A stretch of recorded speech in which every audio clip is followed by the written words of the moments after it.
Hi there, good day. Welcome to my YouTube channel, Chinkitan. This is really an exciting session for us. Ang session na pag-uusapan po natin ngayon is paano mababayaran ang tinatawag na utang na loob. May mga tao ba na tumulong sa atin noon na pinagkakautangan natin ng isang debt of gratitude? Kung ang sinabi mo, oo, ginawa mo na ba ang lahat at para ikaw ay makabayad sa tulong na binigay sa iyo? Binalik mo na ba yung favor na ginawa o hanggang ngayon feeling mo hindi pa talaga fully bayad ang iyong kabayaran? Like for example, tinulungan ka makapasok sa trabaho, pinahiram ka ng pera nung ikaw ay naiipit, hindi ka iniwanan na mag-isa nung na panahon na talagang ikaw ay talagang lubog na sa problema. So, expressing gratitude may be hard for some of us, but there are times that we feel embarrassed and uncomfortable. Feeling kasi natin, di ba, yung parang makakaperwisyo tayo sa ibang tao pag humingi tayo ng tulong, no, sa ibang tao. Pero because of that, sometimes dahil naiipit nga tayo, ang best resort po natin is for us to again borrow, nagkaroon ng utang na loob. So, the best way again to pay them back is to do something for them. Pero minsan, alam mo, ang hirap talaga i-equate Mahirap talaga sabihin na, uy, bayad ka na ba ng utang na loob? Kasi hindi yan nakukuha sa presyo Maaari, feeling mo, bayad ka na, pero yung feeling naman ng isang tao, hindi ka pa bayad, diba? So, magkakaroon ng conflict. So, anong gagawin mo? Parang talagang, if you can really pay out yung talagang tinatawag na utang na loob, I'll just give you some practical tips for you to consider. Number one, why don't you keep it simple? When you say keep it simple, don't overthink on how you can really repay that debt. Akala kasi natin para makabayad tayo ng utang, kailangan mamahaling gamit, kailangan mapakain mo sa mamahaling restaurant. No, yung alam mo, sa totoo lang, minsan masyado tayo nag-overthink Yung mababaw lang ba ang tao? Alam mo pinakamaganda? Pakita mo talaga na sincere ka. Pakita mo talaga nagte-thank you ka. Pakita mo talaga na sobrang appreciative ka. Sincere words are more than enough and sometimes powerful, no, to really tell them what you have in your feelings, no. Madadaig pa yan kaysa nagbigay ka nga ng regalo pero hindi naman nakikita yung presensya mo, at the same time sincerity mo. That's number one. Keep it simple. Number two, make an effort. Pakita natin na may effort tayo. Kasi kadalasan kung nagta-thank you lang tayo, anong ginagawa na? I-email, text, 'di ba? Alam mo, wala pa ring tatalo kung mismong pupunta ka personally, kakatok ka, bibisita ka, 'di ba? Magpapasalamat ka.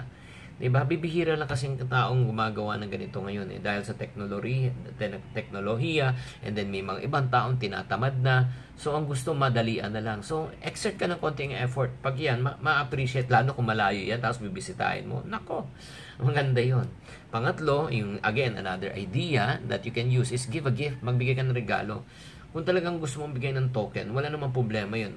Pero mas ma-appreciate yung regalo na bibigay mo, yung talagang ikaw gumawa. Ikaw magluto, or ikaw yung sumulat, di ba? Yung parang, you write a letter, no, of appreciation, and tell them how you appreciate them so much. That's another way. Another way is returning the favor. If someone did something nice to you, okay, you tried to return the favor by doing something nice for them. Ito lang huwag tayo masyadong magpatay mali siya, lalo na yung nung natulungan na tayo tapos bigla tayo nakakalimot. Ay nako, hindi malilimutan ng mga tao yun. Next time pag hihingi ka ng tulong, maniwala ka, hindi ka natutulungan yan. Yung parang tatanungin mo sa sarili mo, anong pwede ko itulong sa taong ito, 'di ba? They return a favor to me and I want to return a favor for them. It may not be material, it may be something that really would make them happy. That's another way. Or number 5, once na syempre may mga ibang tao naman tumulong sa atin na hindi na natin mabalikan dahil wala na sila sa mundong ibabaw na ito, pero ang laki ng utang na loob natin. Pinag-aral ka, di ba? Ika nga naniwala sa iyo. Bakit di naman natin gawin yun? Why don't you pay it forward? Yan ang last. Pay it forward means magpaaral ka din, di ba? Pay it forward means na ikaw magpakain ka rin. Pay it forwards mean maniwala ka rin sa mga ibang tao na hindi naniniwala sa kanilang sarili at walang naniniwala sa kanya. Masarap ang pakiramdam kung alam mo ikaw ay nakatulong sa ibang tao, naging mabuti ka sa ibang tao. Kasi you know what? nanggaling ka rin dun eh. You and I also went through that. Wag natin ipagdamot yung pagkakataon that we can become a blessing to others. Why? Because you've been blessed by others. So right now, it's time for you to pay it forward by becoming a blessing to others. So, I hope in this short session na na-encourage ka and I hope na mag-reflect ka. Tanungin mo sa sarili mo ngayon, ay gusto ko mag-isip ka talagang maigi. Ano na yung nagawa mo sa mga taong nakatulong sa iyo? Para ikaw naman ay makabayad ng utang na loob. Pangalawa, napakitaan mo na ba ng sincere na pagpapasalamat? Or nagdedma ka lang, patay malisya ka lang at pinalipas mo? Pangatlo, sa paanong pamamaraan ka makakabawi? Is it really, number one, is it really by, again, telling them that you really appreciate them, you make an effort? Number three, or you pay it forward to other people? Diba? Ano pang, kahit ano yung pamamaraan mo, I suggest, gawin mo ngayon. Huwag mo na hintayin. Diba? Huwag mo na hintayin na singiling ka pa. Huwag mo na hintayin na sabihan ka pa. Mag-effort ka. I hope this short vlog about utang na loob really enlighten you and help you to understand ano pang pwede natin gawin para tayo ay makabayad.